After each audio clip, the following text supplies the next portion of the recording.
Hey everyone, it's Megan. And Christina. We wanted to jump on today and kind of give you guys an update on our process thus far. Last time we jumped on, we had just did the trigger shot. Yep. And I did the trigger shot.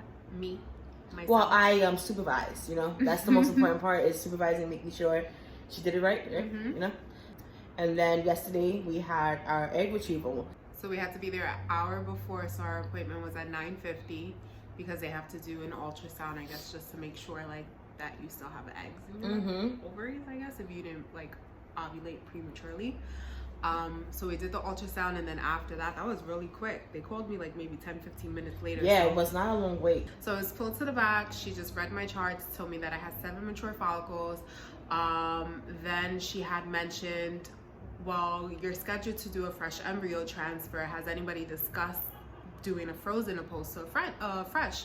And I told her no, and she was like, well, your lining isn't ideal. Your lining is at 5.8 and we like to see a 7. And then she goes and she was like, also you can also develop OHSS. So it's like it's something that you can get, and it just, I guess it bloats. Like, I really don't know what it is, but from what I was reading, it's I guess the water from your follicles, it makes your ovaries like bloated, inflamed. Yeah, so it's an inflammation that happens in your ovaries, which also can affect your uterus and how your embryo implants in the uterus. So she had mentioned that as well, and that was discussed to me by my doctor, and I told her no, like nothing was discussed to me. As far as I know, I'm coming in for a retrieval and we're gonna do a transfer 5 days later. Long story short, though. Well, not long story short. Let's another insert. What is it called? Another obstacle in a sense. Yeah. Right before our egg retrieval, we got the notification that our primary doctor is no longer going to be at the facility clinic that we chose.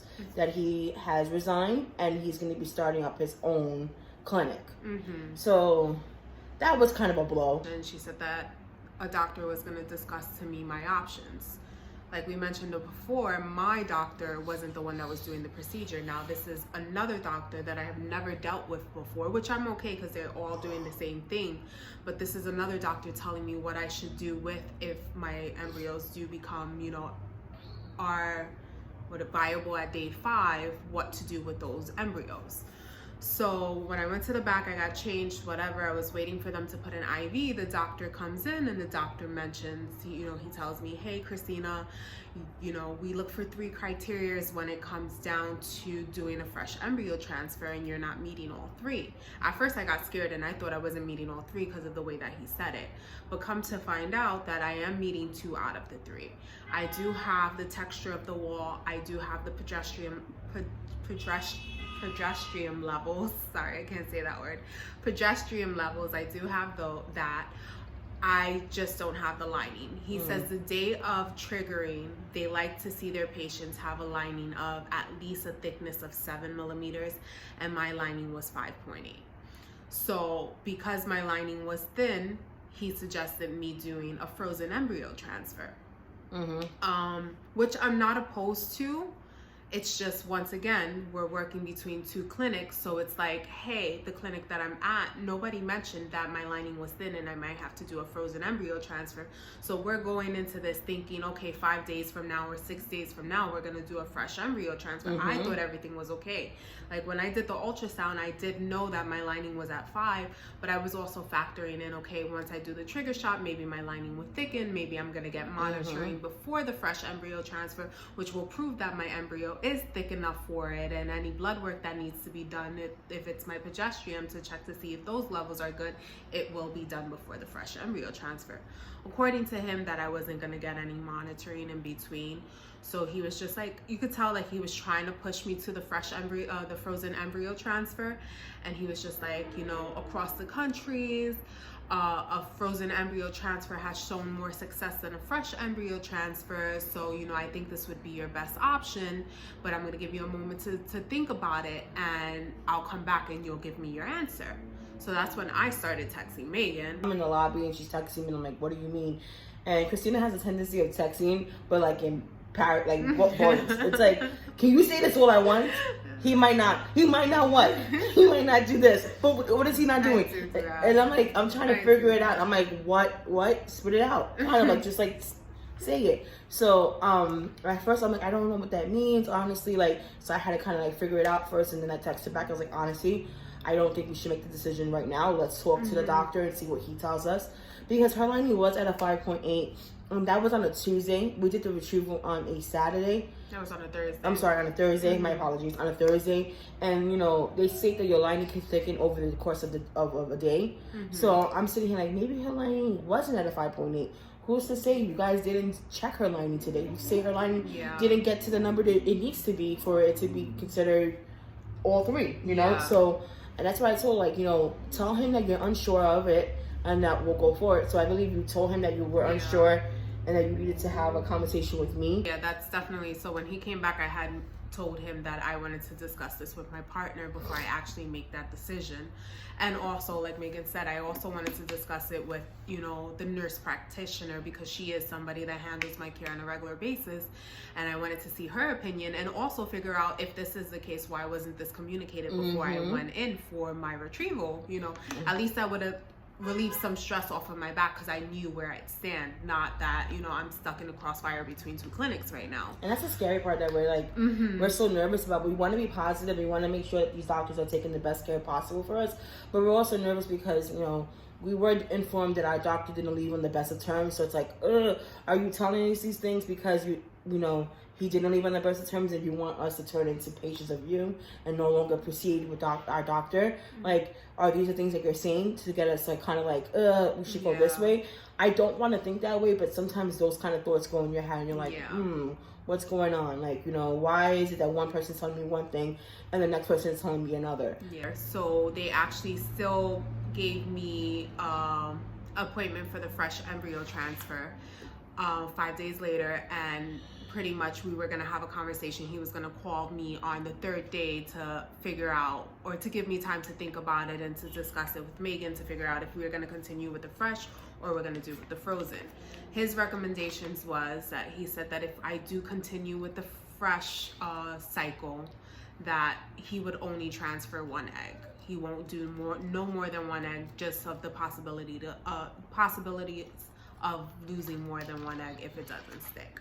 So then after that, that's when the anesthesiologist, did I say that right? Correct. Came in.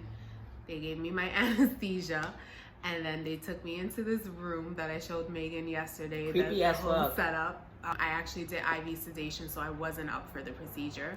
And I want to say within 20 minutes later, I was out. And I just had to be in the recovery room for about an hour just to recover. And then when I was leaving, I asked the lady, hey, nobody has told me how many eggs I received. Do you know? She goes, yeah, let me go grab the paper and I'll be right back. Mind you, I had 14 eggs in total. Some I was thinking would be matured by the time we go in for retrieval. 7 were for sure matured. How many eggs did I get, Megan? 4 eggs. 4 eggs.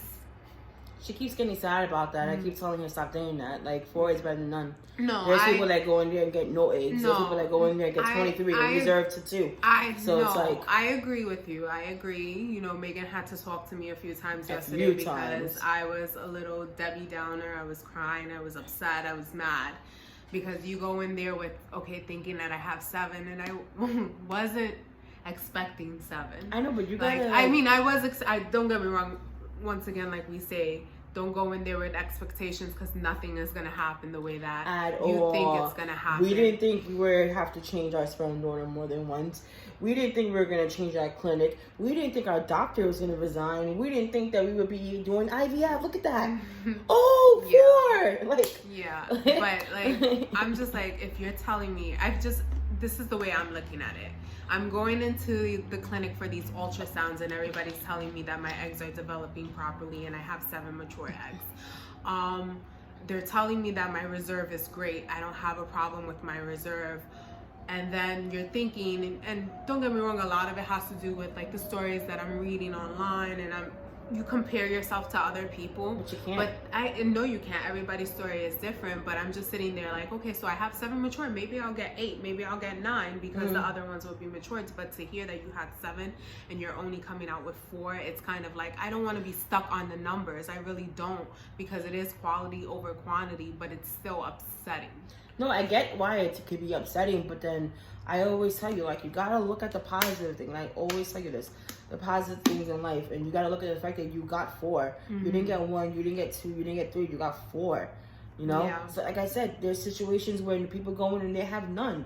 You know, there's situations where people go in and they get 23 and none of them survive. You know, you had 4. Yeah, it's better than nothing. It's true. It is. You know, you can't be. Sometimes it's like we can't be ungrateful. You gotta be grateful for what you can do. No, don't get me wrong. I don't want it to seem like I'm ungrateful. No, I'm not saying you are. Because I'm very grateful for the 4 that I have. It's just that I'm so scared that the 4 won't make it, and we have to go through this process all over again. You gotta just get that negative thoughts out of your head and keep telling yourself it's gonna work. You know, we didn't think we were gonna be here. We didn't think we would be doing IVF. We didn't think we would be on this journey in general, having a kid. 2 years ago, you would have told us that we would be having a kid. I would have told you you're joking. Doing IVF, I was like, please. With the bills we have and the things that we're doing, no, there's no way. But, you know, we found a way. And the way we found a way to get here, we'll find a way to get through this. Yeah. You know, at the end of the day, we're a team. And that's it. But, you know, I keep telling her, 4 is better than none. And we had 4. We got an update this afternoon. And out of the 4, 3 stood. And that's good. 3 is better than none, right? And we're hoping that those 3 stay, and they you know, and they're gonna. We got 2 for sure. We got 2 for sure. We have one that she stated that it's not confirmed yet for normal fertilization, so it's still kind of like intensive. Like, what's that word I'm looking for? Intensive, right? It's still intensive, so we're still unsure about that one, but we do definitely have 2. And you know, we went into this saying to ourselves, you know, all you need is 1 good egg.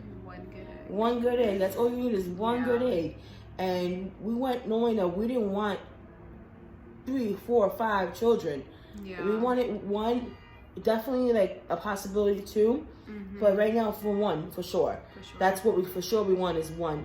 And I'm banking on that. We have 2, and you know, with everything that's happening, I'm just gonna stay positive.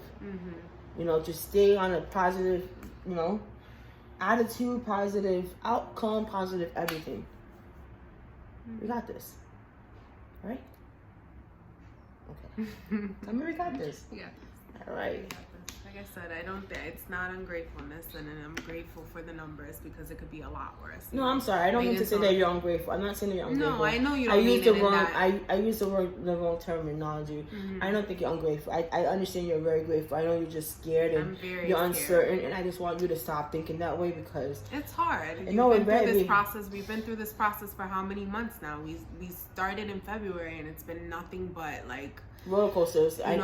We had to postpone it. Then, you know, we did our first IUI, and we weren't feeling comfortable with the clinic and the staff and the way that the procedures were going, and that was a failed cycle. Then we go to a new clinic, and you know, we have 2 failed cycles, and then we go into IVF, and I know it's not glamorous, and I know it's not like gonna be the end all, and I've said that before, but you know, it's just fearful because you hear stories of people having 4 eggs and, you know, fertilized, and by the time day 5 comes, they don't have any eggs because none of them make it. You know, that's what I'm scared of. And, you know, I'm trying to get that thought out your head. I know I need to, but it's hard when this has been nothing but a roller coaster of emotions. You know, you feel the highs, and when you feel the lows, you feel the lows. Like, honestly, I was telling Megan earlier, like, I feel like IUIs are so much easier. So if you get pregnant through an IUI, bless your heart, you know, great for you, because IVF is like, no. And I didn't feel it while I was on the medication. Like, I was like, oh, this is a piece of cake. Fuck this shit, I can do this. But it's like after the retrieval and playing the waiting game, like, this has just been day 1, and we don't get our next update until day 5. But what we can do is taking 1 day at a time. We can't dwell on the things that we cannot control, and I keep telling you that. And this process, you can't control anything. You can't control anything. All you can control is how you handle the situation that's in front of you at the moment. That's all you can control. Everything that's in the present, or in the future, or anything that's like still unsure, you can't control that. You can control how you react, and how you think, and how you address the situation. That's all you can control. And what I chose to do was try to stay positive and try to keep her positive and try to keep the energy good, because I know this girl is never negative. So for her to be this, I'm like, girl, I'm not. This is not the girl I married. This is not the girl I chose to spend my life with. Nah, son, you're not negative Nancy. Keep that girl over there. I don't like her. I don't like her. And I get it. I get it, because you're, and I tell you all the time, I commend you.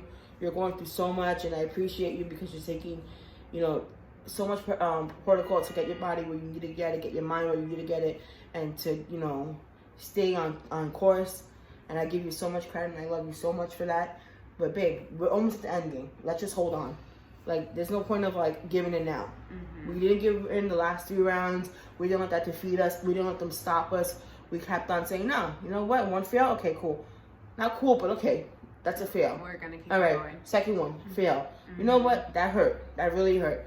Third one, we're gonna keep going. Fail. That hurt too. But you know what?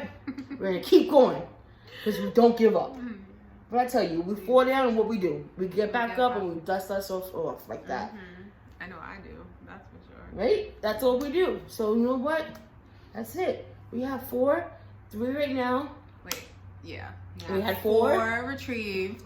3 right now. 3 that were mature. 2 definitely possible, definitely fertilized, and 1 is still, unsure of.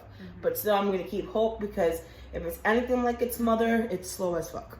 So, not slow like mentally slow. I mean, like, it takes its time. Like, it's like, you're not gonna tell me when to fertilize. You're waiting for me to fertilize. I'm gonna do it on day 5. It's definitely her child.